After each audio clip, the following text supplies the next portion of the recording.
Hallelujah. Hallelujah. Hallelujah.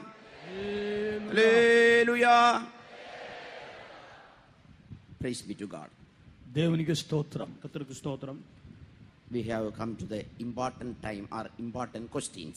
நாம் முக்கியமான கேள்விகள் கேட்கிற நேரத்தில் வந்திருக்கிறோம். మనం ఇప్పుడు ముఖ్యమైనటువంటి సమయానికి ముఖ్యమైన ప్రశ్నలు అడగడానికి వచ్చి ఉన్నాం. With the help of God we are going to deal with two questions. கர்த்தருடைய உதவினால் இரண்டு கேள்விகளை நாம் சந்திக்க போகிறோம். ప్రభు యొక్క సహాయం వలన రెండు ప్రశ్నలు మనము ముందుంచుకొనబోతున్నాము. They are highly related to students, especially youngsters and those who are studying in the schools and colleges, highly related. So please prayerfully attend these answers. பள்ளிக்கூடத்திலும் கல்லூரியிலும் படிக்கிற மாணவர்களுக்கு சம்பந்தப்பட்ட ஒரு கேள்விதான். ஆகவே தயவு செய்து கவனமாக கவனியுங்கள். మీరు అనగా పాఠశాలలోను మీరు కళాశాలలోను విశ్వవిద్యాలయాలను చదివేటువంటి యవనస్తులకు చెందినటువంటి ప్రశ్నలు ఇవి ఉన్నవి. కాబట్టి యవనస్తులైనటువంటి మీరు వీటిని చాలా జాగ్రత్తగా వినవలెను. First question is, how do I make my calling and election sure? முதலாவது என்னுடைய அழைப்பையும் தெரிந்து கொள்வதையும் நான் உறுதிப்படுத்திக் கொள்வது எப்படி? మొట్టమొదటి ప్రశ్న, నా పిలుపును ఏర్పాటును నేను ఏ రీతిగా దానిని నిశ్చయపరచుకొందును? 2 Peter chapter 1 verse 10 says, everyone should make sure our calling and election. 2 பேதுரு 1ஆம் அதிகாரம் 10ஆம் வசனத்தில் நாம் எல்லாருமே அழைப்பையும் தெரிந்து கொள்வதையும் உறுதிப்படுத்த வேண்டும் என்று வாசிக்கிறோம். మన మొదటి పేతురు మొదటి అధ్యాయం 10వ వాక్యమును మనం చదివినట్లయితే ప్రతి ఒక్కరూ మన యొక్క పిలుపును ఏర్పాటును నిశ్చయపరచుకొనవలెను. That means that is our duty. We ought to do. Everyone should make sure his election and calling before God and before the church. அது நமக்கு ஒரு அலங்காரமாக ஒரு அழகாக இருக்கிற commandment, that is our duty, that is the commandment of God. நம்மை பற்றி ஒரு கர்த்தருடைய கட்டளையாக இருக்கிறது. நாம் எல்லாரும் அழைப்பையும் தேர்தலையும் உறுதிப்படுத்த வேண்டும் என்பது. దేవుని మన యొక్క పిలుపును ఏర్పాటును నిశ్చయపరచుకొనుట అనేటువంటిది దేవుని యొక్క ఆజ్ఞ అయి ఉన్నది.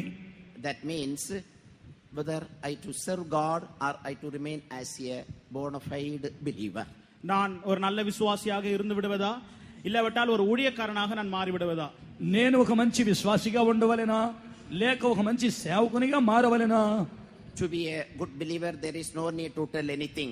Your parents and teachers and all other will tell how to be a good believer. But I will tell about how to make sure the calling and the election about your ministry. ஒரு நல்ல விசுவாசியாக அமைய வேண்டும் என்று சொன்னால் யாரும் கேள்வி கேட்பதில்லை, அதற்கு விளக்கம் தேவையில்லை. ஒரு நல்ல ஊழியக்காரனாக மாறுவது எப்படி அழைப்பையும் தெரிந்துகொள்வதையும் உறுதிப்படுத்துவது என்பதை பற்றி நான் சொல்லிக் கொடுக்க வாஞ்சிக்கிறேன். మీరు ఒక మంచి విశ్వాసిగా ఉండవలనట్లయితే మిమ్మల్ని గురించి ఎవరు కూడా ఏ విధమైనటువంటి ప్రశ్నలు అడగరు.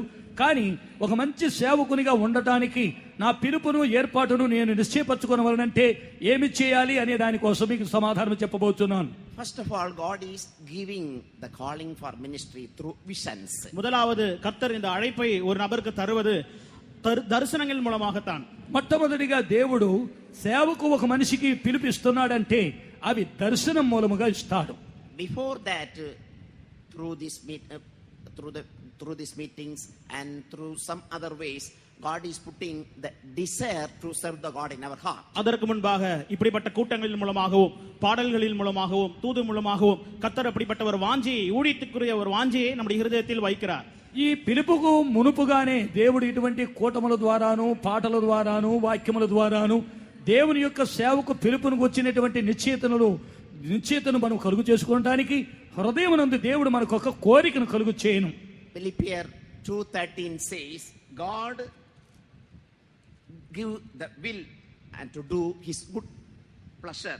He is working, God which worketh in you both to will and to do of his good pleasure. பிலிப்பியர் 2ஆம் அதிகாரம் 13ஆம் வசனத்தில் விருப்பத்தையும் செய்கையும் உங்களில் உண்டு பண்ணுகிறவர் கர்த்தர் தான் என்று வாசிக்கிறோம்.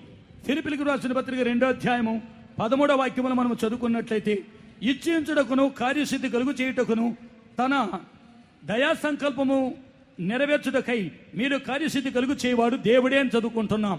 In that word good pleasure, that is ministry. தேவனே தம்முடைய தயவுள்ள சித்தத்தின்படி என்று வாசிக்கிறோம். அது கர்த்தருடைய ஊழியத்தை காண்பிக்கிறது.